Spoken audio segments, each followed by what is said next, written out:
Hello students, आज हम chemistry का एक नया चैप्टर स्टार्ट करने वाले हैं। चैप्टर है हमारा केमिकल बॉन्डिंग। तो इसका इंट्रोडक्शन करते पहले। तो पहला आता है व्हाट इज केमिकल बॉन्ड। ठीक है, चैप्टर हमारा है केमिकल बॉन्डिंग। तो पहला टॉपिक है what is chemical bond.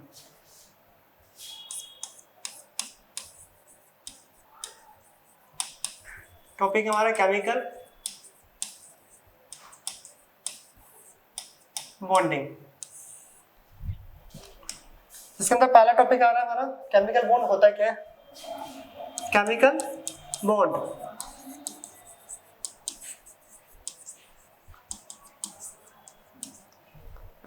Chemical bond होता है क्या है, जब दो एटम के बीच में फोर्स ऑफ अट्रैक्शन हो।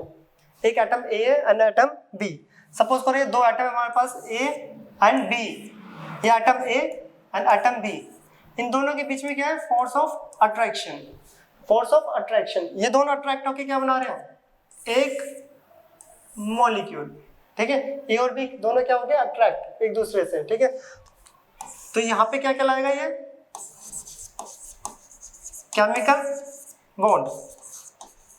अगर इन दोनों में फोर्स ऑफ अट्रैक्शन है, दोनों में अट्रैक्शन है, तो यहाँ पे उन दोनों के बीच में क्या बनेगी, बॉन्डिंग। आपने सुना भी होगा कि बोलते कि इन दोनों की बॉन्डिंग अच्छी है। इट मींस उन दोनों के बीच में अट्रैक्शन काफी स्ट्रॉन्ग है। यस और no.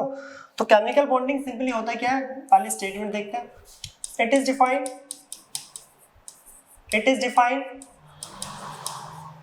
The attractive force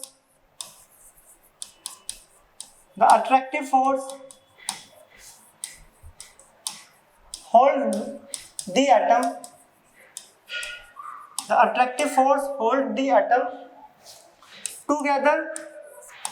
together within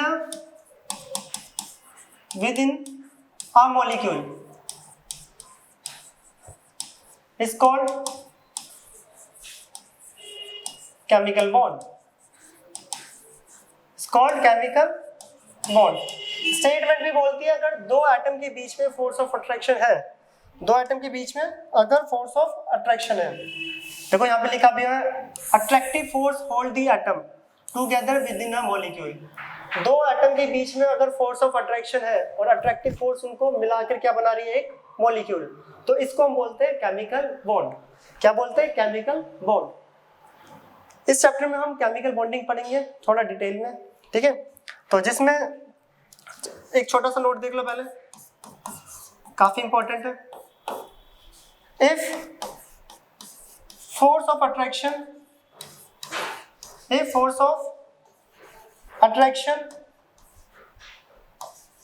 greater than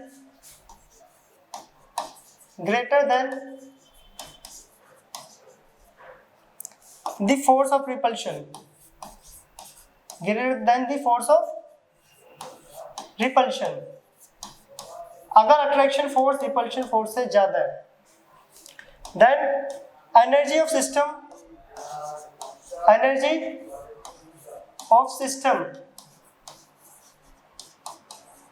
is decreases and bond is formed। तो यहाँ पे बहुत इंपॉर्टेंट पॉइंट है याद करने के लिए।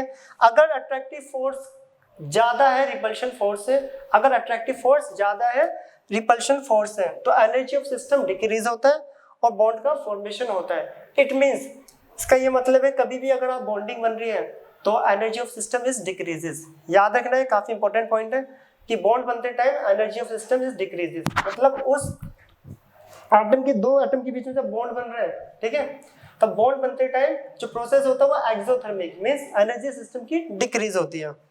तो यहाँ पे ये बहुत इंपॉर्टेंट पॉइंट है फर्स्ट। इसका सेकंड पॉइंट, इसका just opposite, if force of attraction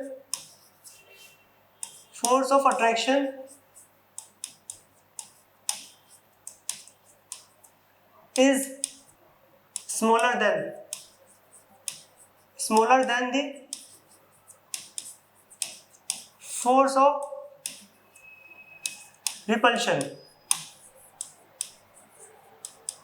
अगर रिपल्शन फोर्स ज्यादा है और अट्रैक्शन फोर्स मतलब कम है, अगर रिपल्शन फोर्स ज्यादा है तो बताओ क्या बॉन्डिंग बनेगी? नहीं। अगर दो जनों के बीच में अगर रिपल्शन हो रही है तो उनकी बॉन्डिंग क्या होगी? काफी वीक, या बोल सकते हैं कि बॉन्ड उनके बीच में बनेगा ही नहीं।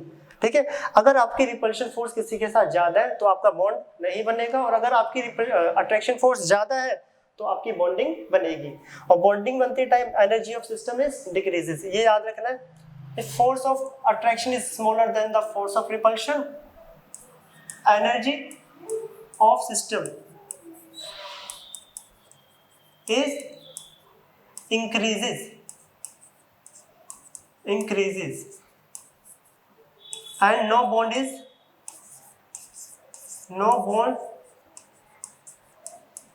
is formed। काफी इंपॉर्टेंट पॉइंट है दोनों। अगर अट्रैक्शन फोर्स ज्यादा है तो बॉन्डिंग बनेगी, और रिपल्शन फोर्स ज्यादा है तो बॉन्डिंग नहीं बनेगी। और बॉन्डिंग बनते टाइम सिस्टम की एनर्जी डिक्रीज होती है, और जब रिपल्शन ज्यादा होगी तो उस केस में सिस्टम की एनर्जी ज्यादा होती है। ठीक है, इसको थोड़ा ग्राफिकली समझते हैं। सपोज करो ये मेरे पास एक ग्राफ है, वाई एक्सिस पे ये एनर्जी है और यहाँ पे रिएक्शन प्रोग्रेस,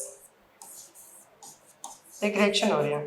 ठीक है, तो यहाँ पे लेते हैं ये कर्व है एंड सेकंड ये एनर्जी का पीक वैल्यू। ये रिएक्टेंट्स ए प्लस बी, ये क्या है दोनों? ए प्लस बी रिएक्टेंट्स। ए प्लस बी क्या है? रिएक्टेंट्स। अब हमें पता है अगर एनर्जी ऑफ सिस्टम लो होगा तो बॉन्डिंग बनती है। तो दोनों कर्व में से कौन सा लो एनर्जी? यहाँ पे एनर्जी क्या है? लो, मींस यहाँ पे force of attraction greater then होगा फोर्स ऑफ रिपल्शन। या सुनो, क्योंकि अट्रैक्टिव फोर्स होती है तो energy of system is decreases, lower. और इस पॉइंट पे क्या होगा? इस पॉइंट पे होगा force of repulsion is greater than force of attraction. Yes और no? Force of repulsion is greater than force of repulsion. अब ये नॉन बॉन्डिंग का मींस ए प्लस बी जो था यहाँ पे नॉन बॉन्डिंग, मतलब ए और बी ऐसे ही रहेंगे। No bond is formed, no bond is formed. और नीचे वाला कर्व किसका है? बॉन्डिंग का, लोअर एनर्जी। तो यहाँ पे ए और बी के बीच में क्या बन जाएगा? बॉन्ड। Bond is formed. तो इस कर्व में हमें ये पता चल रहा है अगर एनर्जी ऑफ सिस्टम हाई हुआ तो हाई एनर्जी कर्व किसको रिप्रेजेंट करेगा? नॉन बॉन्डिंग को। और लोअर एनर्जी कर्व किसको रिप्रेजेंट करेगा? बॉन्डिंग को। इसलिए जो ये रिएक्टेंट थे A plus B, lower energy curve bond बना रहा है जो कि यहाँ ब्लू कलर से दिख रहा है, और higher energy curve non bonding है जो कि ये ग्रीन कलर से लिखा हुआ है, ये रहा। ठीक है, तो ये तो था बेसिक ही दो एटम तब एक दूसरे को अट्रैक्टिव फोर्स से होल्ड करें तो उनके बीच में जो भी एक रिलेशन है इसको हम क्या बोलते हैं? बॉन्डिंग। यस और नो? तो हम यहाँ पे कुछ डिफरेंट टाइप्स के बॉन्ड्स को पढ़ेंगे, जिसमें पहला स्टार्ट करते हैं। इस वीडियो में तो सिर्फ और सिर्फ हम बेसिक इंट्रोडक्शन लेंगे। तो केमिकल बॉन्ड्स,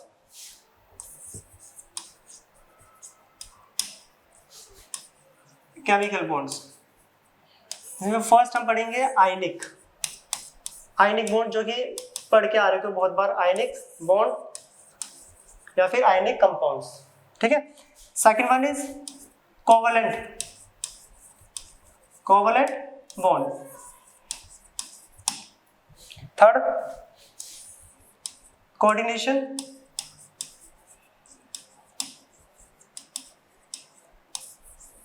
बॉन्ड। ठीक है, and fourth hydrogen bond. Fourth one is hydrogen bond. ठीक है, इनको छोड़ के और भी फोर्स ऑफ इंटरेक्शंस होती है, dipole dipole, induce dipole, London force, dispersion force, intermolecular. ठीक है, डिफरेंट टाइप्स की बॉन्डिंग होती है, वो हम दूसरी वीडियो में कवर करेंगे। इसमें हम पहले इंट्रोडक्शन करते हैं किसका? आयनिक कंपाउंड और आयनिक बॉन्ड होता क्या है, देन कोवलेंट, कोऑर्डिनेशन, और हाइड्रोजन पे भी एक सेपरेट वीडियो, वरना वीडियो काफी लेंथी चली जाएगी। तो पहला हम स्टार्ट करते हैं आयनिक बॉन्ड और आयनिक कंपाउंड होता क्या है। तो नाम से ही पता चल रहा है ionic. First one is ionic bond,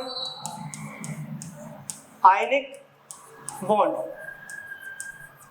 या फिर बोल सकते हो आयनिक कंपाउंड्स, आयनिक कंपाउंड। तो देखते हैं पहले स्टेटमेंट इसकी क्या बोलते हैं। स्टेटमेंट बोलते हैं the completely transfer of electrons, the completely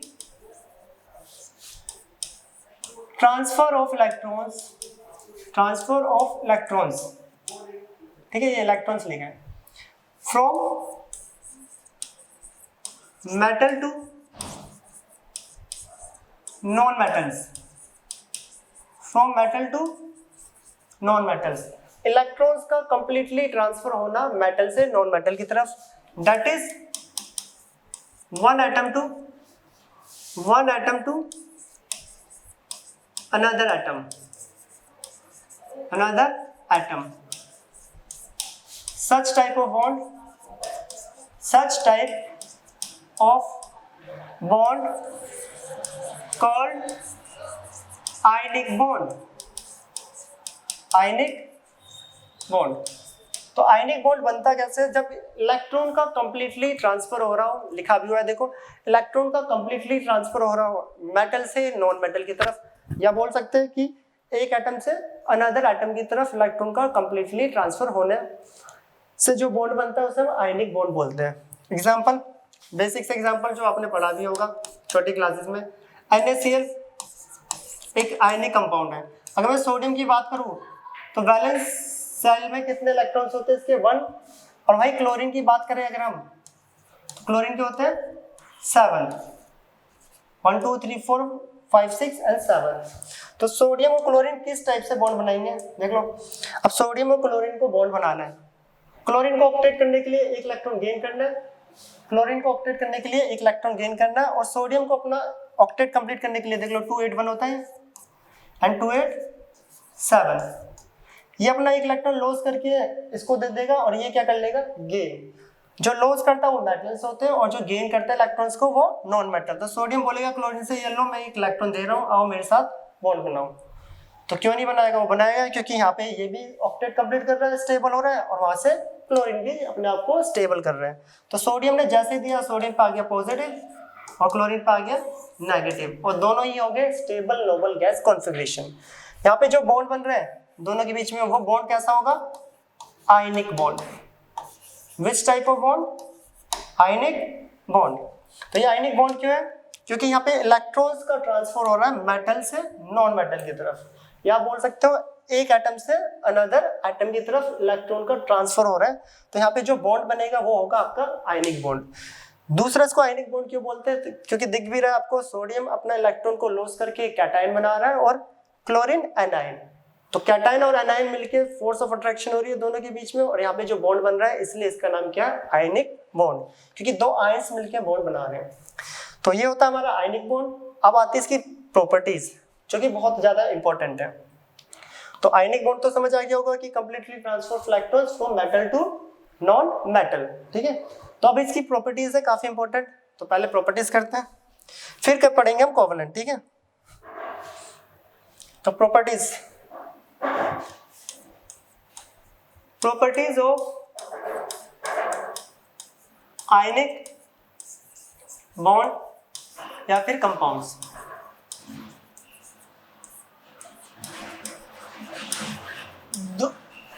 Jin compounds में आयनिक बॉन्ड बनता है उनको हम आयनिक कंपाउंड्स बोलते हैं, इसलिए आयनिक बॉन्ड लिख रहा हूं मैं और ऑब्लिक करके कंपाउंड्स भी, ठीक है। तो इसकी पहली प्रॉपर्टीज है physical state. First physical state, ठीक है। फर्स्ट है फिजिकल स्टेट। आयनिक कंपाउंड जो होते हैं वो जनरली सॉलिड होते हैं। कैसे होते हैं, सॉलिड्स। तो ionic compounds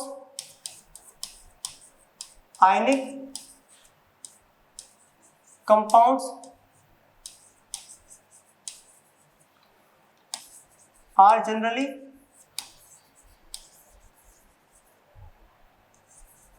solid. Ionic compounds are generally solid. Example: NaCl MgCl2, AlCl3, etc। ये सब के सब क्या है आपके आयनिक कंपाउंड। और ये कैसे फॉर्म्ड हुए, इलेक्ट्रॉन का ट्रांसफर हुआ है वो भी कंप्लीटली मेटल से नॉन मेटल की तरफ, ठीक है। तो ionic compounds are generally solid. Second property, second है crystalline nature. Second crystalline nature, ठीक है। अब इनका नेचर कैसा होता है, क्रिस्टलाइन होता है, क्रिस्टल फॉर्म में ये एग्जिस्ट करते हैं। आपने नमक देखा होगा घर पे खाने वाला नमक, तो क्रिस्टल फॉर्म्स में होता है, ठीक है ना। आपने देखा होगा जो सॉल्ट्स के छोटे छोटे पीसेस होते हैं वो किस फॉर्म में होते हैं, क्रिस्टल्स। तो आयनिक कंपाउंड जो होते हैं क्रिस्टलाइन नेचर शो करते हैं। तो ionic compounds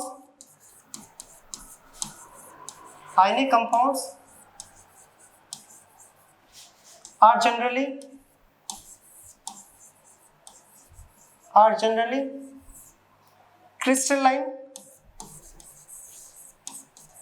crystalline in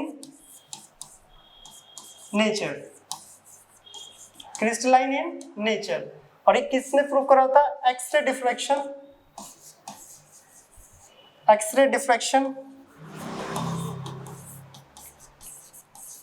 prove that the constituents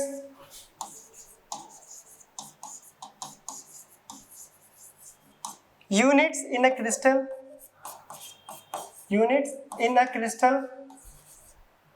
in crystals are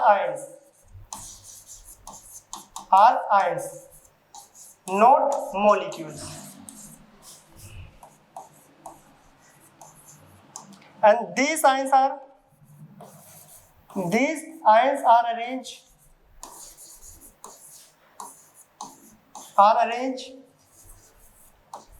in order to regular pattern। ये बहुत इंपॉर्टेंट पॉइंट है।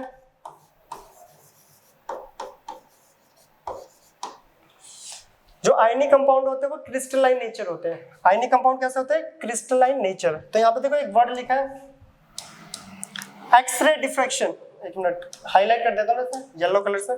तो X ray diffraction experiment prove that the constituents unit in a crystal are ions not a molecules. X ray diffraction क्या है, जिसको आप higher classes में पढ़ोगे, मतलब हायर में नहीं सॉरी सॉलिड स्टेट चैप्टर में पढ़ोगे। ये वही है जिसको हम ब्रैग इक्वेशन बोलते हैं, ब्रैग इक्वेशन, ठीक है। एक्सरे डिफ्रैक्शन एक्सपेरिमेंट ये ब्रैग इक्वेशन ये जो सॉलिड स्टेट में पढ़ते हैं, L lambda is equal to 2d sin theta, जिसका फॉर्मूला, ठीक है। ब्रैग इक्वेशन में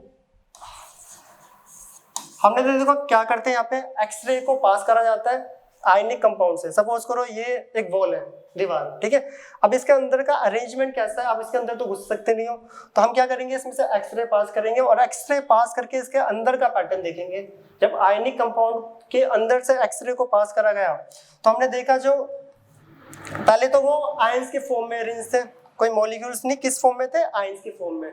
और आयंस में किस पैटर्न में लगा हुआ था, एक रेगुलर पैटर्न में। रेगुलर पैटर्न मतलब होता है एक परफेक्ट ऑर्डर, जैसे कि cation anion cation anion. Regular pattern का मतलब तो मैं यहाँ पे बता देता हूँ, देखो एक कैटायन एक एनायन, एक कैटायन एक एनायन, या anion cation, anion and cation. तो इस फॉर्म में 3D होगी, 3D अरेंजमेंट शो करता है ionic compounds. And second one कि यहाँ पे एनायन बड़ा क्यों, ये आपने पढ़ा भी होगा कि एनायन का साइज अपने कोरस्पोंडिंग एटम से बड़ा होता है, जो कि पीरियोडिक क्लासिफिकेशन में पढ़ेंगे भी, ठीक है। तो सेकंड प्रॉपर्टी क्या आती है, ionic compound crystalline nature show करता है। और क्रिस्टलाइन नेचर किन्होंने प्रूव करा था, X ray diffraction experiment.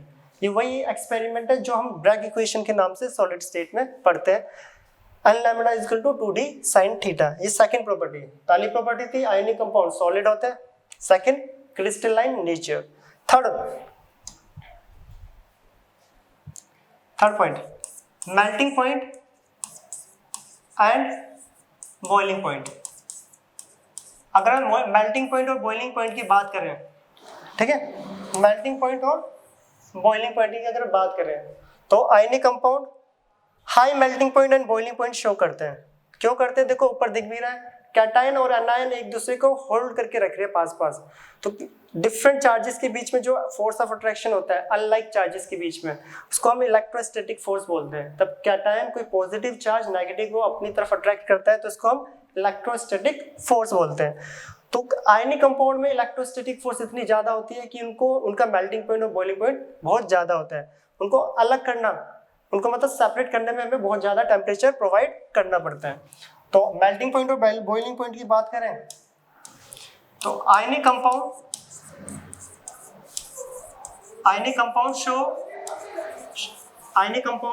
Show high melting point and boiling point due to high electrostatic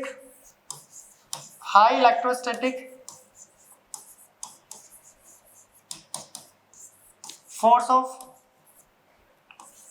attraction,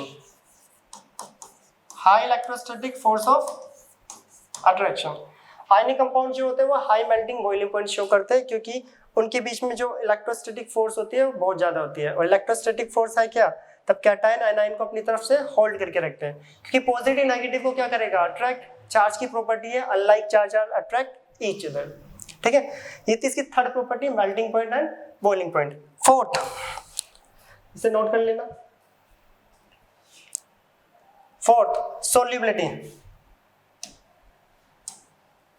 fourth property solubility.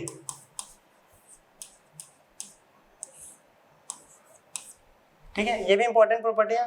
तो जो आयनिक कंपाउंड्स होते हैं वो वाटर सोल्यूबल होते हैं, देखा होगा नमक को पानी में घोल के इजीली सोल्यूबल हो जाते हैं। ठीक है, तो ionic compounds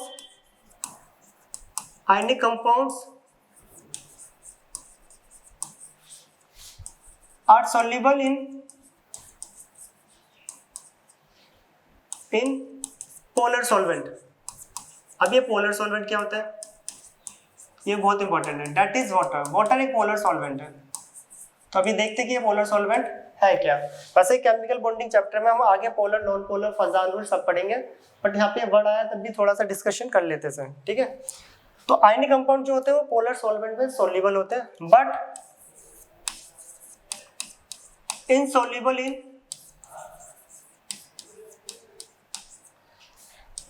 non polar solvent. Non polar solvent that is like benzene. अब ये पोलर सॉल्वेंट में सॉल्युबल होते हैं, नॉन पोलर में इनसॉल्युबल। तो अभी चेक करते हैं पोलर नॉन पोलर यहाँ पे है क्या। बिकॉज अब पोलर सॉल्वेंट में सॉल्युबल क्या होता है, because polar solvent show high dielectric constant.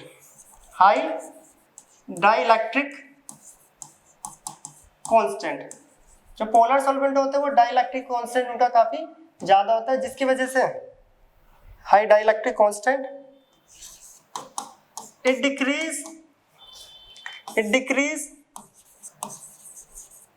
decreases the force of attraction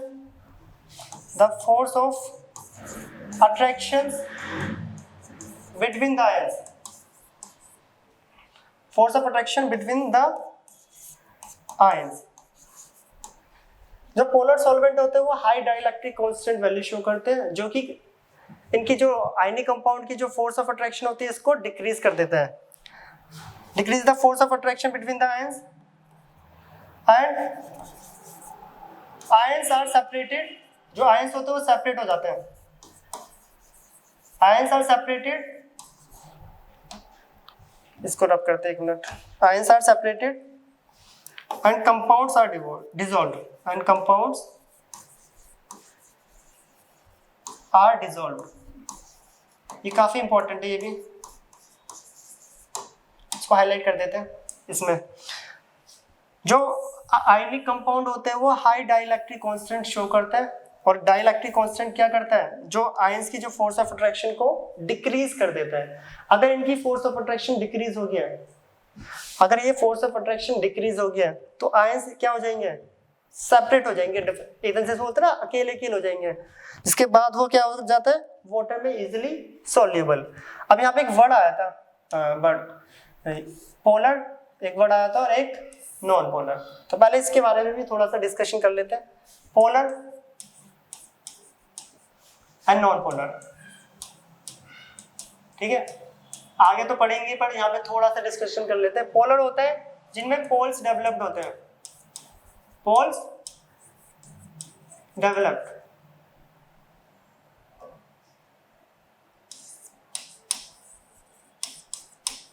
और चार्ज सेपरेशन हो, चार्ज सेपरेशन, और साथ के साथ अनसिमेट्री इलेक्ट्रॉन क्लाउड, अनसिमेट्री इलेक्ट्रॉन क्लाउड।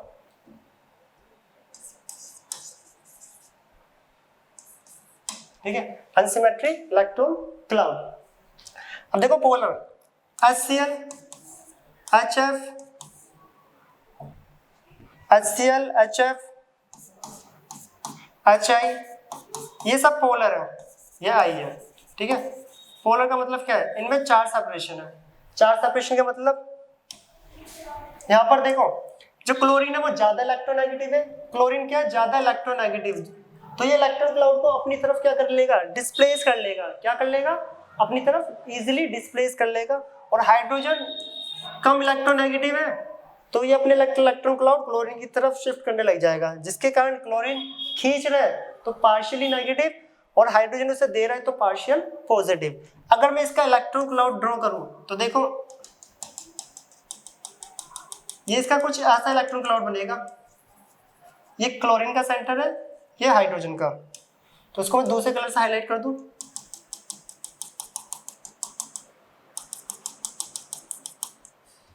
तो क्लोरीन का सेंटर कौन सा है, ये वाला, और हाइड्रोजन का ये है। ये क्लोरीन का सेंटर क्यों है, क्योंकि यहाँ पे दिख रहा है जो इलेक्ट्रॉन क्लाउड है किसकी तरफ ज्यादा शिफ्ट हो रहा है, वो क्लोरीन की तरफ, क्योंकि chlorine is more electronegative, hydrogen come electronegative है, इसलिए वो अपने इलेक्ट्रॉन क्लाउड क्लोरीन की तरफ दे रहा है, बट कंप्लीटली नहीं दे रहा है, इसलिए पार्शियल साइन आया है। जिनमें, और देखो इसी partial negative and partial positive को पोल्स बोलते हैं, तो यहाँ पे दो पोल आ रहे हैं, एक नेगेटिव पोल एंड ये पॉजिटिव, इसलिए जिनमें पोल्स डेवलप्ड हो वो भी पोलर कंपाउंड्स होते हैं। जिनमें चार्ज सेपरेशन हो, ये रहा पार्शियल नेगेटिव, इधर आ रहा है इधर से जा रहा है, तो वो भी पोलर कंपाउंड्स होते हैं। और जिनका इलेक्ट्रॉन क्लाउड अनसिमेट्री होता है, दिख रहा है एक तरफ इलेक्ट्रॉन क्लाउड ज्यादा शिफ्ट हो गया है, वो भी पोलर कंपाउंड्स होते हैं। ठीक है, इसलिए जो ये आयनिक कंपाउंड होता है ये पोलर में डिसॉल्व होता है। पोलर कंपाउंड तो समझ आ गया, और क्यों डिसॉल्व होता है, उनका हाई डाइलेक्ट्रिक कांस्टेंट होता है जो कि फोर्स ऑफ अट्रैक्शन को डिक्रीज कर देता है आयनिक कंपाउंड के।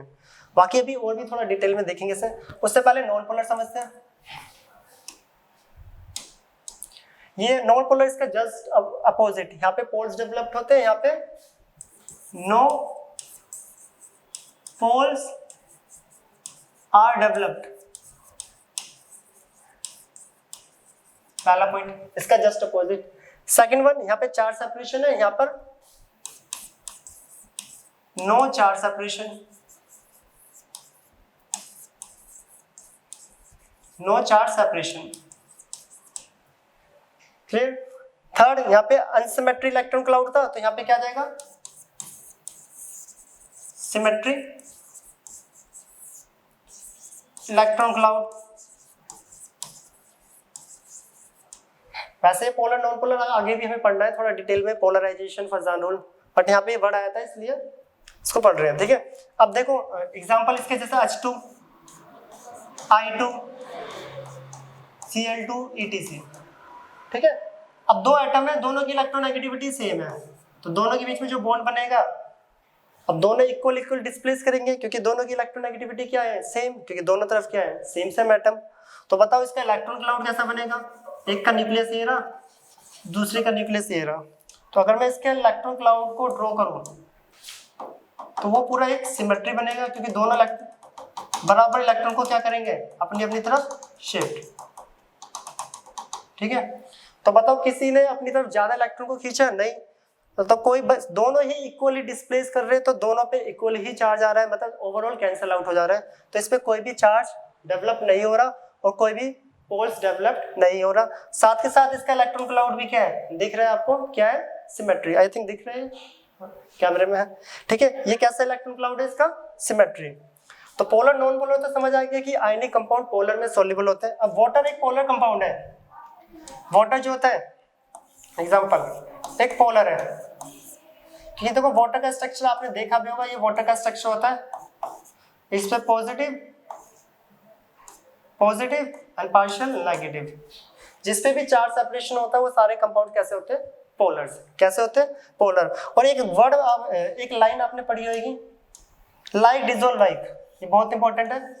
लाइक डिसॉल्व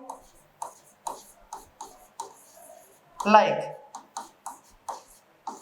ठीक है, जनरली क्या होता है इस लाइन का मतलब लाइक डिसॉल्व लाइक कि पोलर पोलर में सोल्यूबल होंगे और नॉन पोलर में सोल्यूबल। किसमें, पोलर जो होते हैं वो पोलर में सोल्यूबल होते हैं और नॉन पोलर में। तो बताओ आयनिक कंपाउंड कैसा है, आयनिक कंपाउंड पे भी चार्ज है, तो ये कैसा हुआ, पोलर। कैसा हुआ, पोलर।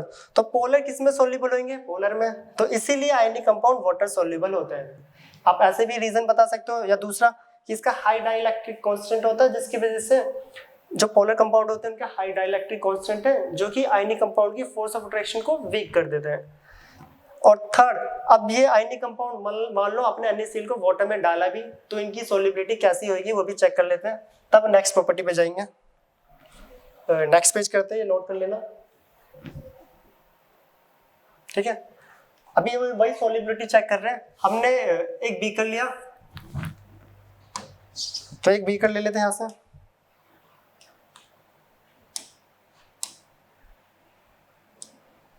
ठीक है, एक बीकर है। ठीक है, इसके अंदर हमने क्या डाला, एक आयनिक, ये वाटर है, और इसके अंदर हमने ऐड कर दिया NaCl। ये कर देते हैं NaCl, हमने इसमें ऐड कर दिया NaCl, और ये क्या है, वाटर H2O। तो वाटर के अंदर NaCl सोल्यूबल होता है, आयनिक कंपाउंड है, लाइक डिसॉल्व लाइक। तो सोल्यूबल हो रहा है, सोल्यूबल होने के बाद कैसे दिखेगा, तो देख लो NaCl किस में ब्रेक होगा, अंदर जाके, तो इसमें ये थोड़ा डार्क कलर से लिखते हैं, ये दिखेगा Na positive plus Cl negative. Yes और no, Na positive and Cl negative. अब Na पॉजिटिव का बिहेवियर कैसा हो रहा होगा वाटर के अंदर, जब Na पॉजिटिव बना, Na पॉजिटिव, ठीक है। अब Na पॉजिटिव NaCl जो एक पोलर कंपाउंड है, क्योंकि इसमें भी चार्ज सेपरेशन होता है। अब वाटर के साथ सोल्यूबल कैसे होगा, वाटर भी क्या है, एक पोलर, और लाइक डिसॉल्व लाइक मतलब पोलर पोलर में सोल्यूबल। तो वाटर का ऑक्सीजन इसके पॉजिटिव की तरफ, partial positive and partial negative, क्योंकि नेगेटिव पॉजिटिव क्या करेंगे एक दूसरे को interact, same as it is water, इधर से भी इसको इंटरेक्ट कर रहा होगा, partial negative and partial positive. Same as it is hydrogen partial negative, partial positive and partial positive, partial positive hydrogen, partial positive and partial negative. तो water के अंदर Na पॉजिटिव आयन का बिहेवियर कुछ ऐसा होगा कि Na पॉजिटिव को water के ऑक्सीजन चारों तरफ से 3D में पूरा कवर करके रख रहे होंगे, इसलिए Na सोल्यूबल हो जाता है वाटर के अंदर जाके। अब क्लोरीन का भी बिहेवियर चेक करते हैं। ठीक है, Na को तो किसने कवर कर लिया, वाटर के ऑक्सीजन ने चारों तरफ से, Na पॉजिटिव को अपने साथ लेके चले गए। अब बात आती है क्लोरीन नेगेटिव। क्या क्लोरीन नेगेटिव भी कुछ ऐसा बिहेवियर शो कर रहा है, तो ये रहा क्लोरीन नेगेटिव। क्लोरीन पे कौन सा चार्ज है, नेगेटिव, मींस एनायन। तो वाटर का कौन सा पोर्शन, हिस्सा इससे अट्रैक्ट हो रहा था, H पॉजिटिव। ये वाटर का स्ट्रक्चर होता है, तो ये पार्शियल पॉजिटिव, ये पार्शियल नेगेटिव, क्योंकि नेगेटिव पॉजिटिव इंटरेक्ट करेंगे एक दूसरे को। Same as it is H partial negative, partial positive and partial positive, H partial positive and partial negative. तो एक एक यहाँ पे भी लिख सकता हूँ अगर स्पेस है तो partial negative, partial positive and partial positive.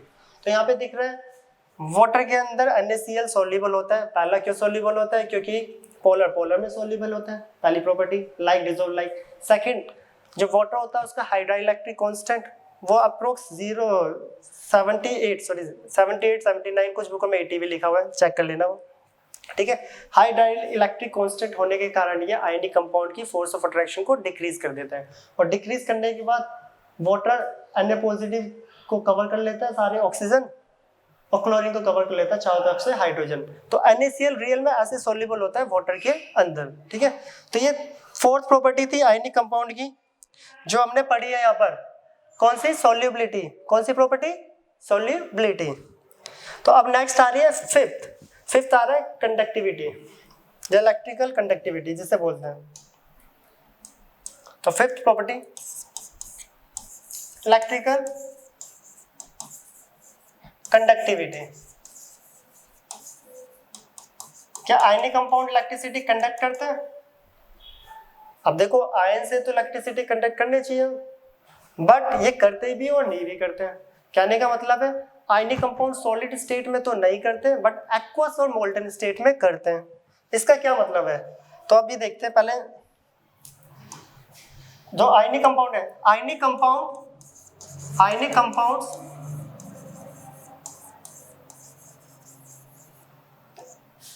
Does not conduct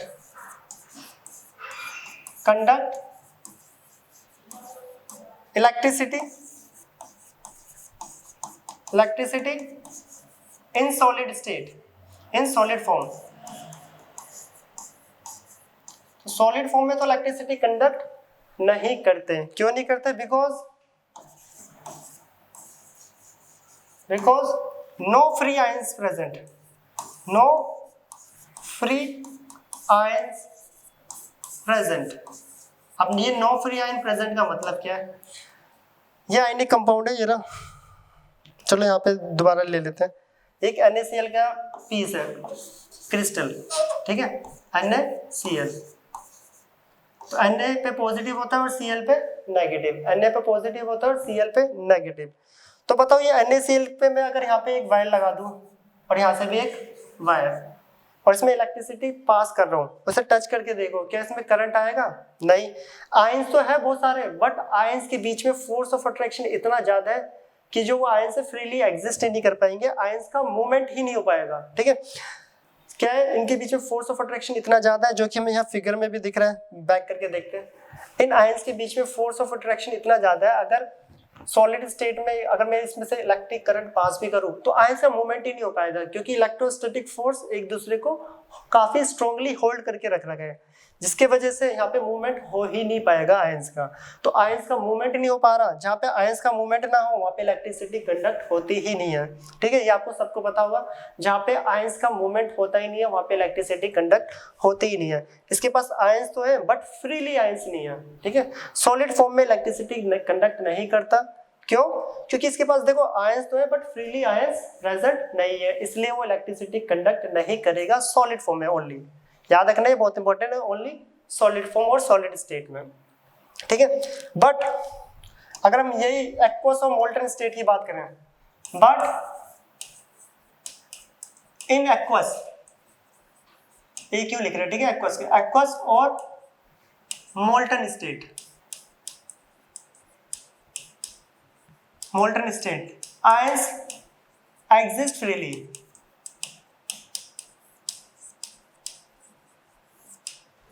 aqueous molten state में जो आयंस होते हैं वो फ्रीली एग्जिस्ट करते हैं, therefore it conduct electricity easily, इसलिए इलेक्ट्रिसिटी कंडक्ट इजीली करेंगे। अब देखो मतलब क्या है इसका कि मोल्टन और एक्वस स्टेट में ये NaCl का पीस था यहाँ पर, मींस क्रिस्टल, ठीक है। इस NaCl की में जब हमने इलेक्ट्रिसिटी पास कर रहे हैं अपने सॉलिड में, तो आयंस फ्रीली एग्जिस्ट नहीं कर रहा, क्योंकि Na पे पॉजिटिव है और Cl पे नेगेटिव। बट जैसे इसे डिस्टिल वाटर में डाला, डिस्टिल वाटर क्या होता है, जिस water which is free from ions, जिसके अंदर कोई भी आयंस ना हो। पर जैसे ही हमने इसे डिस्टिल वाटर में ऐड करा तो वाटर में ऐड करते ही ये Na positive and Cl negative में ब्रेक हो गया। किसमें हो गया? Na positive and Cl negative में। अब ये आयंस में फ्रीली एग्जिस्ट कर गया है, ये आयंस में फ्रीली एग्जिस्ट कर गया, फ्रीली, ठीक है। अब फ्री आयंस प्रेजेंट है तो ये इलेक्ट्रिसिटी इजीली कंडक्ट कर देगा, यस और नो। जैसे इस NaCl को हमने इस वाटर में ऐड करा तो वाटर में जाके Na पॉजिटिव में ब्रेक हुआ और Cl नेगेटिव में। अब देखो दोनों क्या हो गया? Freely ions. अब करंट इसमें से पास करेंगे, आयंस का मूवमेंट इजीली हो जाएगा और ये इलेक्ट्रिसिटी को कंडक्ट कर देगा। तो यहाँ पे हमने क्या देखा कि आयनिक कंपाउंड सॉलिड फॉर्म में तो इलेक्ट्रिसिटी कंडक्ट नहीं करता, क्योंकि सॉलिड फॉर्म में आयंस जो होते हैं फ्रीली एग्जिस्ट नहीं करते, बट एक्वस और मोल्टन स्टेट में आयंस फ्रीली एग्जिस्ट करते हैं, इसलिए वो इजिली इलेक्ट्रिसिटी कंडक्ट करेगा। तो ये इसकी वैसे ये मेन प्रॉपर्टीज थी 5, ठीक है, जो जनरली आपको पता होनी चाहिए आयनिक कंपाउंड की। अगली भी देख लो, नेचर ऑफ रिएक्शन 6th। तो ये क्लियर, इसे नोट कर लीजिएगा, काफी इंपॉर्टेंट है वैसे। Next 6, nature of reaction 6th है 5th है? 6th property, nature of reaction, nature of reaction, ठीक है। तो नेचर ऑफ रिएक्शन कैसी होती है इसकी? In nature ionic reactions are very fast, ये बेसिक सी प्रॉपर्टी है, बस पढ़ लेना से ऐसी। तो नेचर में क्या होती है? आयनिक रिएक्शन क्या होती है? काफी fast. Example NaNO3 sorry AgNO3 silver nitrate को जब हम NaCl के साथ रिएक्ट करते हैं, यहाँ पे बनता है AgCl प्लस NaNO3। ये व्हाइट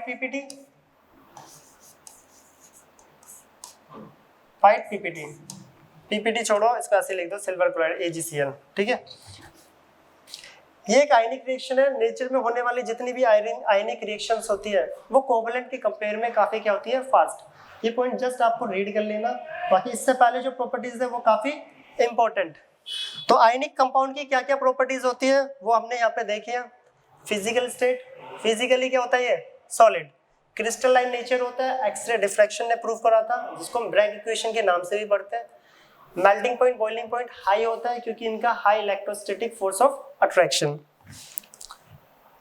सोल्युबिलिटी की बात करें तो आयनिक कंपाउंड वाटर सोल्यूबल होते हैं, या बोल सकते हो पोलर सोल्यूबल होते हैं पोलर कंपाउंड में, क्योंकि पोलर कंपाउंड का हाई डाइलेक्ट्रिक कांस्टेंट होता है, ये आयनिक कंपाउंड की फोर्स ऑफ अट्रैक्शन को डिक्रीज कर देता है। यहाँ पे एक वर्ड याद रखना है आपको, लाइक डिसॉल्व लाइक, इसका मतलब होता है पोलर पोलर में सोल्यूबल एंड नॉन पोलर में, ठीक है। ये जो आगे बहुत जगह काम आएगा, जनरली होता है ऐसे, कई एक्सेप्शनल केसेस है। पोलर नॉन पोलर क्या आते हैं हमने यहाँ पे पढ़ा। तो ये इसकी इलेक्ट्रिक कंडक्टिविटी की सॉलिड फॉर्म में तो करता नहीं है इलेक्ट्रिसिटी कंडक्ट, क्योंकि फ्री आयंस एग्जिस्ट नहीं करते हैं, बट एक्वस और मोल्टन स्टेट। एक्वस का मतलब है वाटर में सोल्यूबल एंड मोल्टन मतलब उसके पिघलाया गया या गलाया गया है, ठीक है। तो अब ये तो था आयनिक कंपाउंड। सेकंड आता है कोवलेंट। तो कोवलेंट और कोऑर्डिनेशन को एक ही साथ समझते हैं क्योंकि दोनों लगभग सेम से थोड़ा सा डिफरेंस है। तो हम यहाँ पे पढ़ रहे हैं पहले बेसिक इंट्रोडक्शन में कोवलेंट,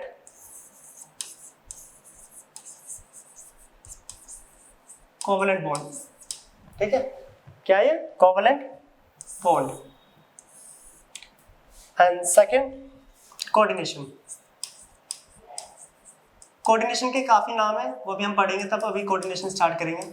अभी तो बस दोनों में क्या डिफरेंस है और दोनों कैसे बनते हैं बॉन्ड, ये देखते हैं। तो कोवलेंट बॉन्ड क्या होता है? सपोज करो एक एटम है A, ठीक है, और एक एटम है B। एक एटम A और एक एटम B। A के पास एक इलेक्ट्रॉन है और एक B के पास। दोनों को बॉन्डिंग बनानी है, मतलब A और B दोनों को बॉन्डिंग बनानी है, दोनों के पास एक एक इलेक्ट्रॉन भी है। क्या ये बॉन्डिंग बना पाएंगे? हाँ। कैसे? A बोलेगा B को, चलो क्या मेरे साथ बॉन्डिंग बनाओगी? बताओ B बॉन्ड बनाएगा या नहीं? मीन्स बनाएगी या नहीं? ऑफ कोर्स जरूर बनाएगी, तो बी बोलेगी हाँ मैं एग्री हूँ, आओ दोनों मिलके एक एक इलेक्ट्रॉन को पार्टिसिपेट करें, दोनों मिलके मींस हाथ मिलाएं, एक हाथ आप मिलो एक मैं, ठीक है। तो दोनों मिलके यहाँ पे क्या बना रहे हैं, एक सिंगल बॉन्ड, कि दो इलेक्ट्रॉन से बना हुआ बॉन्ड सिंगल होता है।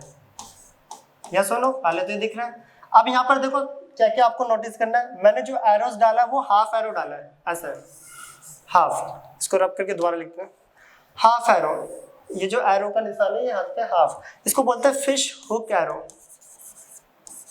फिश हुक एरो, ठीक है। क्या बोला जाता है sir, fish hook arrow.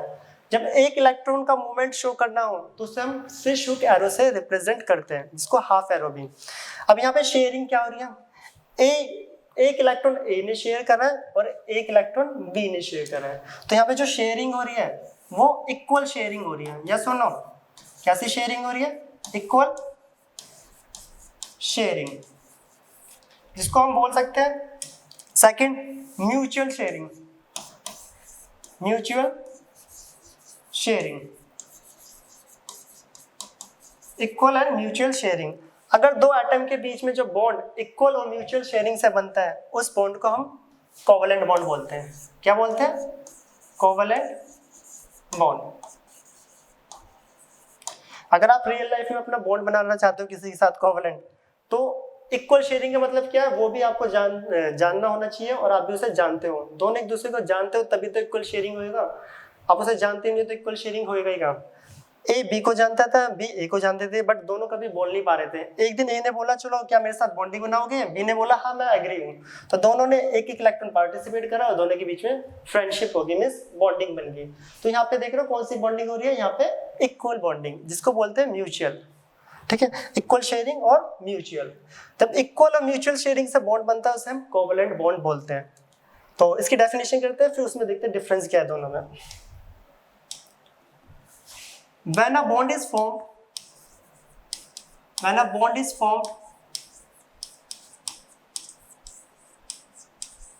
formed between two atoms,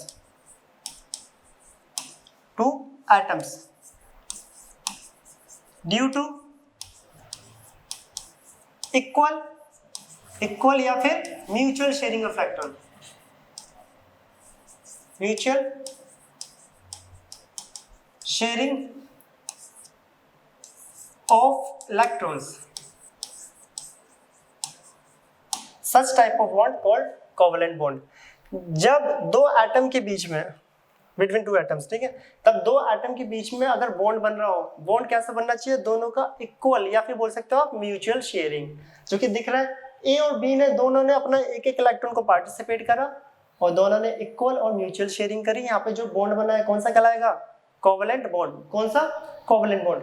यहाँ पे ये याद रखना है, कोवेलेंट बॉन्ड को फिश हुक एरो से रिप्रेजेंट करा जाता है। कौन सा एरो से रिप्रेजेंट करा जाता है, फिश हुक। तो चलो अब आते हैं कोऑर्डिनेशन क्या होता है। फिर म्यूचुअल तो समझ आ गया, अब देखते हैं कोऑर्डिनेशन बॉन्ड कैसे बनेगा। तो ये स्टार्ट करते हैं, ठीक है। अब दोबारा ए, सपोज करो एक ए और एक बी, इन दोनों को बॉन्ड बनाना है। कैसे, ए के पास दो इलेक्ट्रॉन्स हैं, बी बेचारी उसके पास कुछ भी नहीं है। क्या ए की बॉन्डिंग बी से बन पाएगी?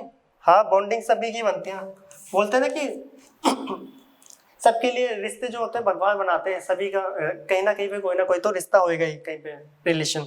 तो ए का बी के साथ चेक करते हैं कोई रिलेशन या कोई बॉन्डिंग बनेगी, तो चेक करना है यहाँ पे। क्या ए बी के साथ बॉन्ड बनाएगा, यस और नो? हाँ, बना सकता है। कैसे? ए बोलेगा बी को क्या मेरे साथ बॉन्डिंग बनाओगे, दोनों इलेक्ट्रॉन मैं पार्टिसिपेट कर रहा हूँ, आपको कुछ नहीं करना है सामने वाले को। तो बी एग्री होगी, हाँ बिल्कुल ही होगी एग्री, क्योंकि सामने वाला इतना एफर्ट डाल रहा है, तब दोनों इलेक्ट्रॉन दे रहा है बॉन्ड बनाने के लिए, तो बी बनाएगी। सबसे मेन ध्यान क्या देना है, यहाँ पे जो एरो यूज कर रहा है, मैंने देखो फुल एरो कर रहा है सॉरी, डबल इलेक्ट्रॉन के लिए, दो इलेक्ट्रॉन के लिए फुल एरो यूज करा जाता है, एंड हाफ इलेक्ट्रॉन के लिए फिश हुक एरो, वहां पर ये नॉर्मल एरो। तो दोनों इलेक्ट्रॉन किसने पार्टिसिपेट करे, ए ने। ऐसा कब होता है, सपोज करो आपने रैंडमली किसी सोशल मीडिया पे किसी को रिक्वेस्ट भेज दी और उसने एक्सेप्ट कर लिया, तो सारा एफर्ट किसने डाला, आपने डाला, ये सुनो। तो सारा एफर्ट एक ने डाला, दूसरे तो जब बस क्या करा, एक्सेप्ट करा और दोनों की बॉन्डिंग स्टार्ट, वहीं से दोनों की बातचीत स्टार्ट हो जाती है। तो ए और बी की बातचीत स्टार्ट होगी, हाँ बॉन्डिंग बन जाएगी। यहाँ पे बॉन्ड जो होगा वो कौन सा कहलाएगा, कोऑर्डिनेशन। कौन सा बॉन्ड? Coordination bond. ठीक है, कौन सा बॉन्ड? क्यों? क्योंकि यहाँ पे जो शेयरिंग हो रही है वो अनइक्वल हो रही है, अनइक्वल शेयरिंग। एक मिनट ये नोट करो, पानी पी लेता हूँ।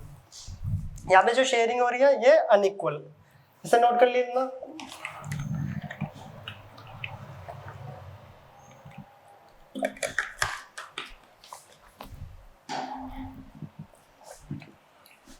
चलो आ जाओ, वापस आते हैं। ए और बी के बीच में क्या बॉन्डिंग बनेगी? हाँ, बॉन्डिंग हो रही है। कैसे? दोनों के दोनों इलेक्ट्रॉन जो है, सारा एफर्ट किसने डाला है? ए ने। तो यहाँ पे जो बॉन्डिंग बन रही है वो अनइक्वल शेयरिंग से हो रही है। बट अगर मैं यहाँ पे देखूं तो एक ए दे रहा था और एक बी। इक्वल शेयरिंग से जो बॉन्ड बनता है वो कोवैलेंट होता है, और अनइक्वल शेयरिंग से बनता है वो कोऑर्डिनेशन। इससे ये तो कंफर्म हो जाता है कि बॉन्डिंग सभी की बनेगी, चाहे कहीं से भी बने, चाहे इक्वल से बने शेयरिंग से, या अनइक्वल से बने, या कंप्लीटली ट्रांसफर से बने, बॉन्ड सभी का बनता है। ठीक है, तो कोई सिंगल नहीं रहेगा, आज के बाद सभी के बॉन्ड बनेंगे। तो इसकी स्टेटमेंट सेम ही है बिल्कुल, बस एक फर्क आ जाएगा, यहाँ पे इक्वल की जगह क्या आ जाएगा? Unequal sharing. तो लिखते हैं, दूसरे कलर से लिख दूं, ये मिक्सअप हो जाएगा। ठीक है, when a bond is formed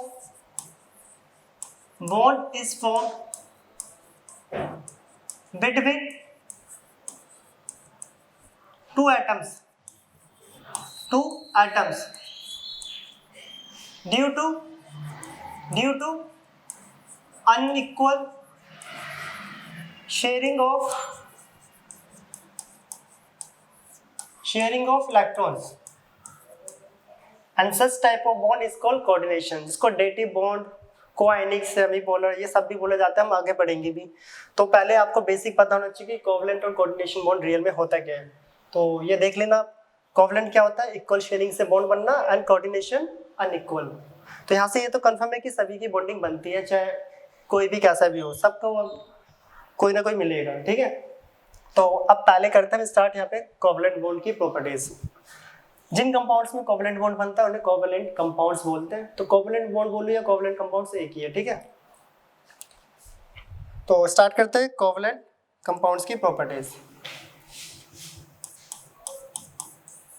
properties of covalent compounds. तो कोवैलेंट कंपाउंड्स की क्या प्रॉपर्टीज है ये चेक करते हैं।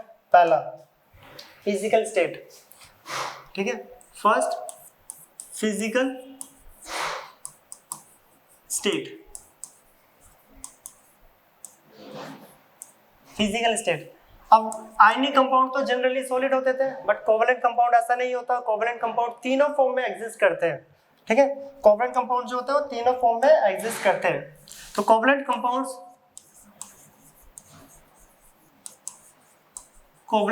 कंपाउंड्स आर सॉलिड्स, सॉलिड भी होते हैं, लिक्विड्स एंड गैसेस। एग्जाम्पल के लिए क्लोरीन एक कोवैलेंट बॉन्ड बनाता है। ठीक है, क्लोरीन एक कोवैलेंट बॉन्ड बनाता है, देखो बना के भी दिखाते भी हैं। तो क्लोरीन क्या होता है? गैस। ब्रोमाइन Br2 जिसे ब्रोमीन बोलते हैं, लिक्विड। Iodine I2 solid. तो कोवैलेंट कंपाउंड तीनों फॉर्म में एग्जिस्ट करते हैं, सॉलिड, लिक्विड एंड गैस। और कोवैलेंट कंपाउंड बनता कैसे है देख लो, शेयरिंग से। ये क्लोरीन है, क्लोरीन के पे कितने होते हैं? वैलेंस शेल में 7 इलेक्ट्रॉन्स, ये इसके 7, और दूसरे क्लोरीन के भी 1 2 3 4 5 6 7। तो एक शेयरिंग करके इसको एक चाहिए, ये इससे शेयर कर लेगा, और ये क्लोरीन एक इससे शेयर। तो दोनों के बीच में कौन सा बॉन्ड बन रहा है यहाँ पे? सिंगल। 2 इलेक्ट्रॉन से कौन सा बॉन्ड बनता है? सिंगल। तो ये बच्चे हमें लोन पेयर्स आप शो कर सकते हो, इनको बोलते हैं लोन पेयर्स। ठीक है, हम धीरे धीरे सारी चीजें पढ़ेंगे चैप्टर में। तो क्लोरीन क्लोरीन के बीच में कौन सा बॉन्ड बन रहा है? सिंगल। ठीक है, तो ये शेयरिंग से जो बॉन्ड बनते हैं वो कोवैलेंट होता है, जिनकी फिजिकल स्टेट क्या है? तीनों स्टेट में एग्जिस्ट करते हैं। सॉलिड भी, लिक्विड भी and gas. Second melting point and boiling point. Second point आ रहा है melting point and boiling point. Ionic compound तो high melting point, boiling point show करते थे, बट कोवेलेंट कंपाउंड जो होते हैं वो low melting point and boiling point show करते हैं। क्यों? Due to weak van der Waals force of attraction. तो देखते हैं पहले कोवेलेंट कंपाउंड शो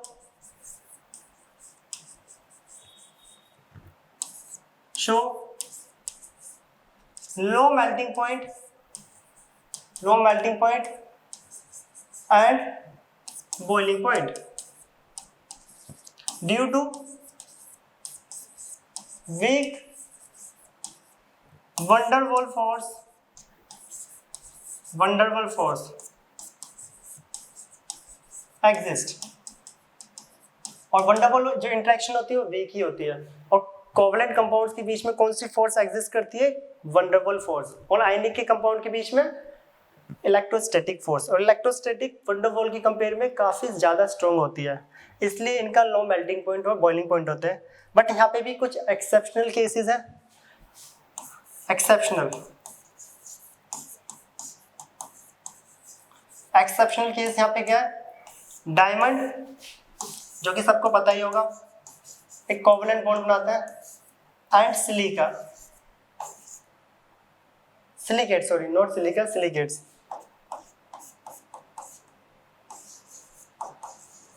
तो डायमंड जनरली आपने सुना होगा इन नेचर में पाए जाने वाला सबसे हार्डेस्ट एंड स्ट्रॉन्गेस्ट सब्सटेंस है, बट इसके अंदर कोवेलेंट बॉन्ड बनता है। कोवेलेंट कंपाउंड होने के बाद भी ये सबसे ज्यादा स्ट्रॉन्ग होता है, जो कि आपको पता भी है 3 डायमेंशनल नेटवर्क स्ट्रक्चर बनाता है, जिसकी वजह से काफी ज्यादा rigid and solid and strong हो जाता है। ठीक है, 3 डायमेंशनल नेटवर्क स्ट्रक्चर बनाता है टेट्राहेड्रली।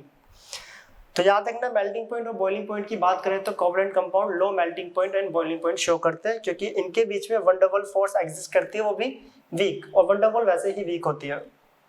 इसकी सेकंड प्रॉपर्टी थी melting point and boiling point. And third करते सॉल्युबिलिटी। सॉल्युबिलिटी ये आयनिक कंपाउंड के अपोजिट है।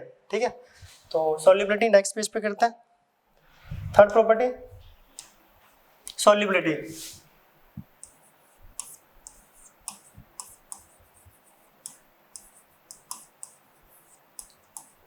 Third solubility. तो ये सॉल्युबिलिटी कुछ नहीं है, बस पड़ा हुआ है पीछे आयनिक में, ये इसका जस्ट अपोजिट। तो सॉल्युबिलिटी की अगर हम बात करें तो कोवेलेंट कंपाउंड जो होते हैं, covalent compounds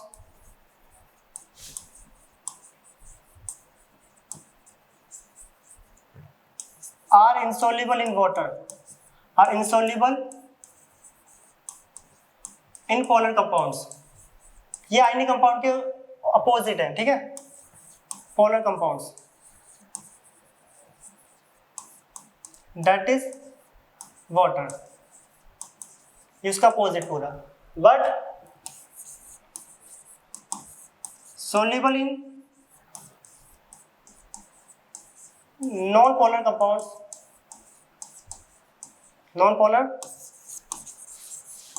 compounds, that is benzene, chloroform, etc। benzene, chloroform, etc। ये आयनिक कंपाउंड के जस्ट अपोजिट प्रॉपर्टी है। आयनिक कंपाउंड वाटर सॉल्युबल होता है, ये वाटर इनसॉल्युबल। या बोल सकते हो आयनिक कंपाउंड पोलर में सॉल्युबल है तो ये पोलर में इनसॉल्युबल है।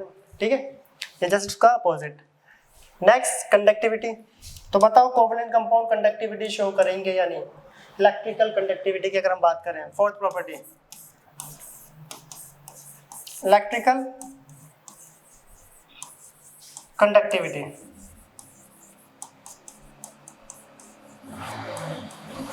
तो सोचो आयनिक कोवेलेंट कंपाउंड कंडक्टिविटी शो करेंगे या नहीं? नहीं। क्यों? देखो यहाँ पे जो कोवेलेंट बॉन्ड बनता है वो कब कैसे बनता है? इक्वल शेयरिंग से। और शेयरिंग करने के बाद कोई चार्ज इस पे आ रहा है? बिल्कुल भी नहीं, कोई चार्ज स्पीसीज नहीं है, चार्ज है नहीं, ना ही कोई आयन से, ना ही कैटायन है, ना ही कोई इलेक्ट्रॉन से। तो ये इलेक्ट्रिसिटी बिल्कुल भी कंडक्ट नहीं करते। तो covalent compounds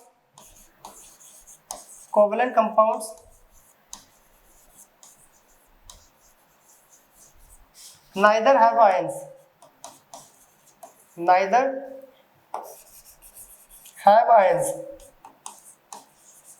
nor mobile electrons.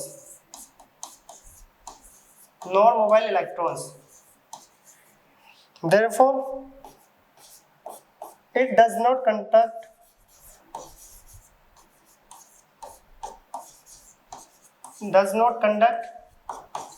Electricity. इसके पास ना ही कोई आयंस होते, ना ही कोई मोबाइल इलेक्ट्रॉन्स मतलब फ्री इलेक्ट्रॉन्स जो मूव करे मोशन में, ठीक है, ना ही कोई इलेक्ट्रॉन्स होते फ्रीली और ना ही कोई आयंस होते हैं, तो इसलिए इलेक्ट्रिसिटी कंडक्ट करते ही नहीं है। तो वेरी इंपॉर्टेंट पॉइंट है ये भी। तो इसके पास कोई आयंस ना ही कोई इलेक्ट्रॉन्स होते हैं, बट यहाँ पे भी एक एक्सेप्शनल केस है, तो वो एक्सेप्शनल केस को हम यहाँ लिखते हैं एक्सेप्शनल, और वो एक्सेप्शनल सभी को पता है, ग्रेफाइट।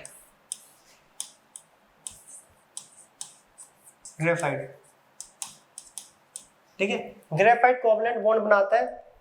कोवलेंट बॉन्ड बनाने के बाद भी काफी अच्छा कंडक्टर होता है, ये बचपन से पढ़ के भी आए हो आप, graphite is a good conductor of electricity. तो ये गुड कंडक्टर क्यों होता है, तो ये अभी देखते हैं कि ऐसा क्या है कि कोवलेंट बॉन्ड बनाने के बाद भी काफी अच्छा कंडक्टर है। ठीक है, तो ग्रेफाइट का स्ट्रक्चर आपने पढ़ा ही होगा, कुछ ऐसा देखा होगा बुक में कहीं ना कहीं, तो मैं यहाँ पे ड्रॉ करता हूँ। तो ये हेक्सागोनल स्ट्रक्चर फॉर्म करता है ग्रेफाइट।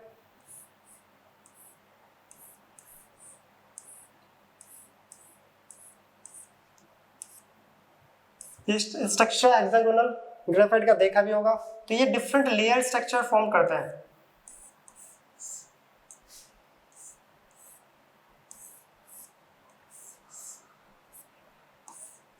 ये हेक्सागोनल, ठीक है। आपने ऐसा डॉट डॉट भी देखा होगा इस स्ट्रक्चर में। तो इसका मतलब क्या है ये भी देखते पहले।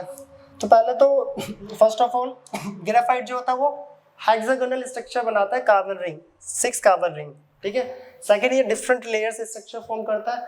हर लेयर के बीच में जो गैप होता है वो लगभग नहीं, एग्जैक्ट 340 पिकोमीटर का, 340 picometer, and 1 picometer is equal to 10 raise to the power -12 metre. तो ये गैप कितना होता है, 340 पिकोमीटर। कई बुकों में 340.5 लिखा हुआ है और कुछ बुकों में 341 लिखा है, तो मैंने 340 पिकोमीटर लिखा हुआ है, ठीक है। तो आप चेक कर लेना, वो कई डिफरेंट बुक में डिफरेंट 0.5 का फर्क दिखेगा आपको, ठीक है। चलो अब यहाँ पे आते हैं, वेरी इंपॉर्टेंट पॉइंट यहाँ पर आने वाला है।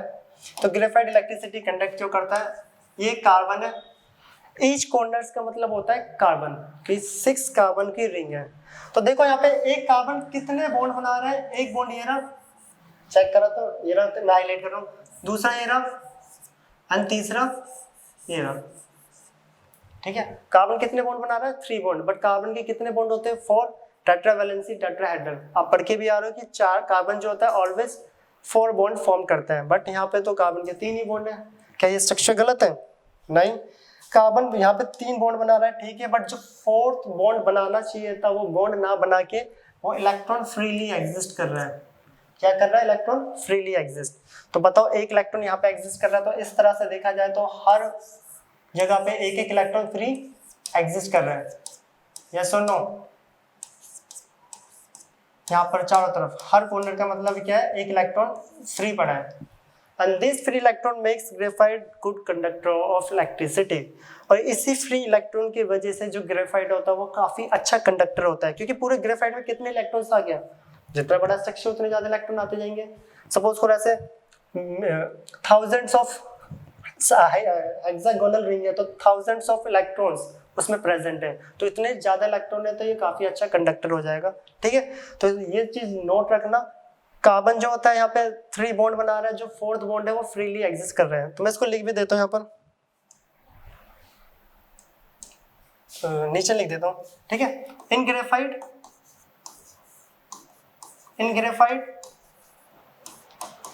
each carbon atom carbon atom covalently bonded with three another carbon atom, covalently bonded with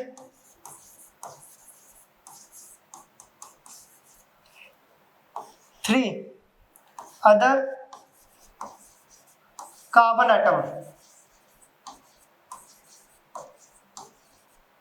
and fourth electrons exist freely. जो फोर्थ इलेक्ट्रॉन, देखो तीन तो कोवेलेंट बॉन्ड बना रहे हैं, ये 1 2 3, और जो फोर्थ है वो कैसा एग्जिस्ट कर रहा है, freely. This free electrons makes graphite good conductor of electricity.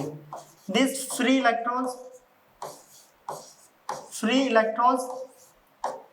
Makes graphite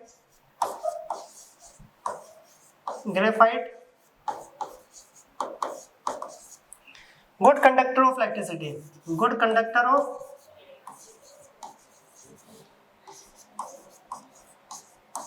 electricity.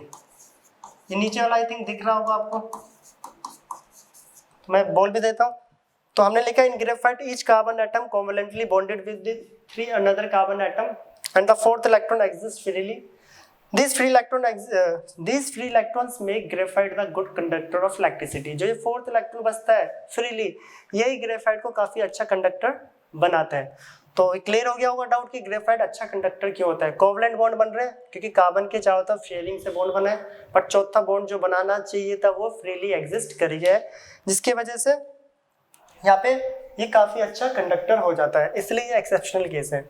और यहाँ पर एक चीज पढ़ लेना, ये जो डिफरेंट लेयर स्ट्रक्चर बनाता है, आपने देखा होगा पेंसिल की जो निप होती है लेड, वो ग्रेफाइट की मिलकर बनी होती है. आप उसे कभी भी टच करोगे तो एकदम सॉफ्टनेस सी फील आती है. और वो सॉफ्ट क्यों फील होता है, क्योंकि देखो वो डिफरेंट स्ट्रक्चर्स में प्रेजेंट है. अगर आप उसको ऐसे टच कर रहे हो, यहाँ से ऐसे टच कर रहे हो तो सॉफ्ट फील नहीं हो रहा, ऊपर से कई लेयर्स हट जाती है और आपके हाथ में या उंगली पर लग जाती है, इसलिए थोड़ा थोड़ा ब्लैक हो जाता है. आप सेल के अंदर से जो रॉड है ब्लैक कलर की, उसको भी हटा के आप उसे टच करोगे तो आपके जो फिंगर पे थोड़ा ब्लैक कलर का जो कंपोनेंट है ग्रेफाइट, वो आपके हाथ पे लग जाता है. क्यों? क्योंकि ऊपर की कई लेयर हटके आपके ऊपर आ जाती है. जो ये डिफरेंट स्ट्रक्चर है लेयर स्ट्रक्चर ग्रेफाइट का, इसी की वजह से ये काफी लुब्रिकेंट सा फील होता है, इसलिए इसको यूज करा जाता है सॉलिड लुब्रिकेंट के लिए, तो ये भी लिख लो पॉइंट. यहाँ पे दिख रहा है अगले पेज पे, तो अगले पेज पे नहीं, यहीं पे लिख देता हूँ. These layer structures of graphite, चलो नेक्स्ट पेज पे, ठीक है. This layer structure of graphite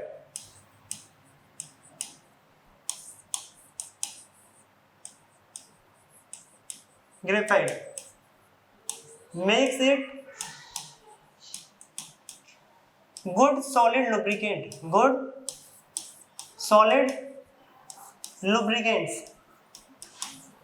आपने लुब्रिकेंट्स तो बहुत देखे होंगे, जैसे कि ऑयल, ग्रीस, ठीक है.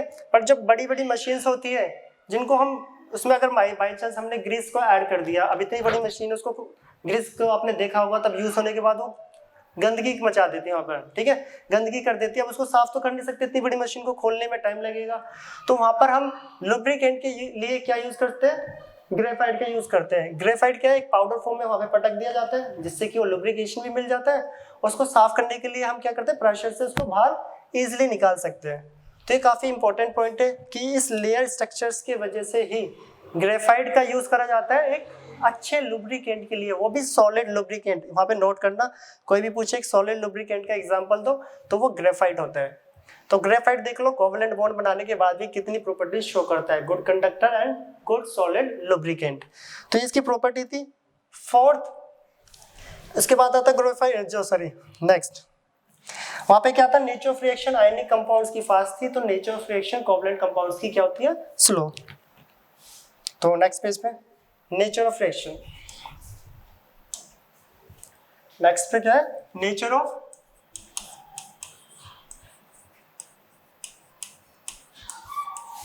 रिएक्शन.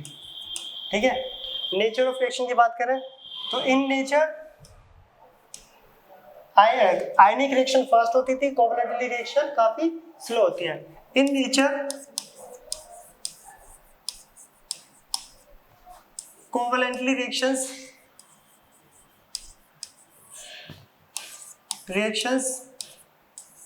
Are very slow.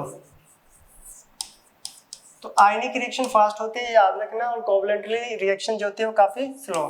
लेकिन CH4 को क्लोरीनेशन करो तो CH3Cl और H किसको लेके जाएगा, Cl को। तो ये कोवैलेंटली रिएक्शन है जो कि काफी स्लो होती है आयनिक के कंपेयर में। तो यहाँ पे हमने कोवैलेंट और आयनिक कंपाउंड की प्रॉपर्टीज को पढ़ा है, ठीक है। तो आपको समझ तो आ ही गया होगा, बाकी देख लेना उसको दोबारा रिपीट करके। तो नेक्स्ट कर रहे हैं हम कोऑर्डिनेशन। कोऑर्डिनेशन का बस बेसिक इंट्रोडक्शन ही करेंगे क्योंकि इस पे आगे पूरा एक चैप्टर है, वहाँ पे डिटेल में पढ़ेंगे कोऑर्डिनेशन। तो कोऑर्डिनेशन पे आते हैं अब हम। कोऑर्डिनेशन होता है क्या है? कोऑर्डिनेशन, जिसका दूसरा नाम डेटिव बॉन्ड, ठीक है। कोऑर्डिनेशन बॉन्ड और डेटिव बॉन्ड, कोआयनिक और सेमीपोलर, कोआयनिक एंड सेमीपोलर, ठीक है। इसके ये डिफरेंट नाम है। जनरली कोऑर्डिनेशन और डेटिव बॉन्ड इस नाम से जनरली आपको मिलेगा कि कोऑर्डिनेशन और डेटिव बॉन्ड होता है क्या है। इसको सबसे फर्स्ट आर्किंस 1921 ने दिया था। आर्किंस ने 1921 में कि कोऑर्डिनेशन बॉन्ड होता है क्या है। और कोऑर्डिनेशन कंपाउंड्स जो होते हैं वो वार्नर, वो जो कि हम कोऑर्डिनेशन में पढ़ेंगे, Warner theory, VBD, CFT and ATC। तो कोऑर्डिनेशन बॉन्ड क्या है, अभी भी पढ़ा है। जब A और B के बीच में बॉन्ड बनेगा, और बॉन्ड कैसा होना चाहिए, अनइक्वल शेयरिंग से। कैसा? यहाँ पे जो शेयरिंग हो रही है अनइक्वल मींस सारे के सारे इलेक्ट्रॉन किसने दिए, A ने। यहाँ पे शेयरिंग क्या हो रही है, अनइक्वल शेयरिंग। डेफिनेशन पीछे ही लिख लिया, ठीक है। यहाँ पे जो बॉन्ड बनेगा कौन सा होगा, वो coordination bond. Which type of bond, coordination bond. तो डेफिनेशन थी when a bond is formed between two atom due to unequal sharing of electrons, ठीक है। अब इसका रिप्रेजेंटेशन देख लो, कैसे रिप्रेजेंट करा जाता है।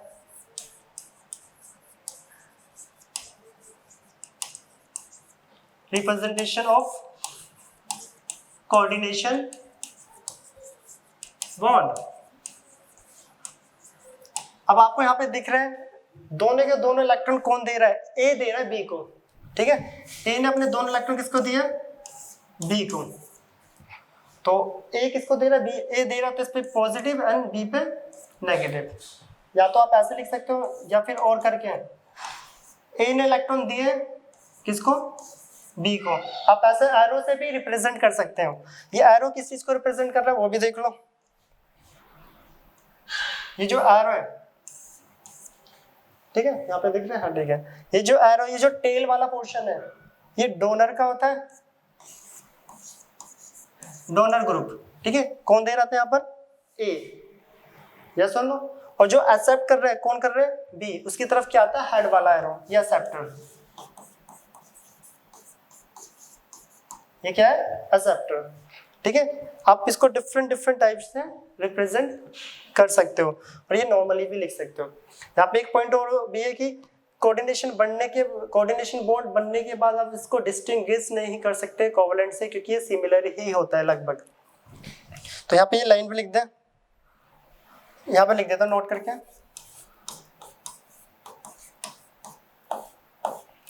आफ्टर द फॉर्मेशन ऑफ, ये पॉइंट नोट रखना, ठीक है। After the formation of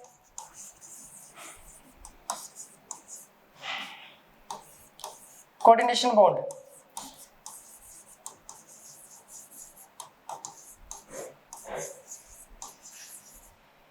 it is similar to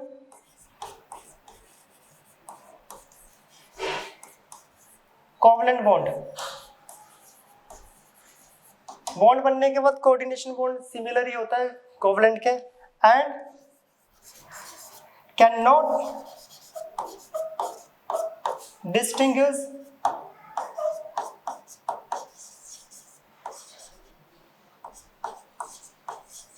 from, एक मिनट, can not distinguish from covalent bond.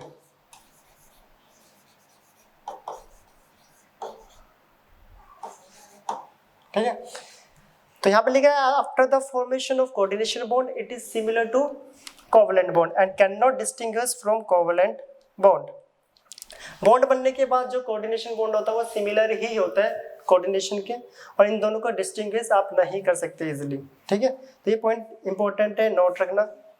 तो ये था हमारा इंट्रोडक्शन किसका sorry covalent, ionic and coordination. तो आयनिक क्या होता है? Completely transfer of electron from metal to non metal, that is one atom to another. Covalent क्या होता है? Equal sharing of electron between two atom, and coordination unequal sharing of electron between two atom. ये इसका basic introduction था chemical bonding. इसके बाद हम chemical bonding के नेक्स्ट टॉपिक्स आएंगे नेक्स्ट वीडियो के साथ। यहाँ पे एक और रह गया था वो हाइड्रोजन, उस पर पूरी एक सेपरेट वीडियो बनेगी, वरना ये काफी लंबी चली जाएगी वीडियो। ठीक है, वो हाइड्रोजन बॉन्डिंग की एक सेपरेट वीडियो आएगी। तो अब हम मिलते हैं नेक्स्ट टॉपिक में नेक्स्ट क्लास में।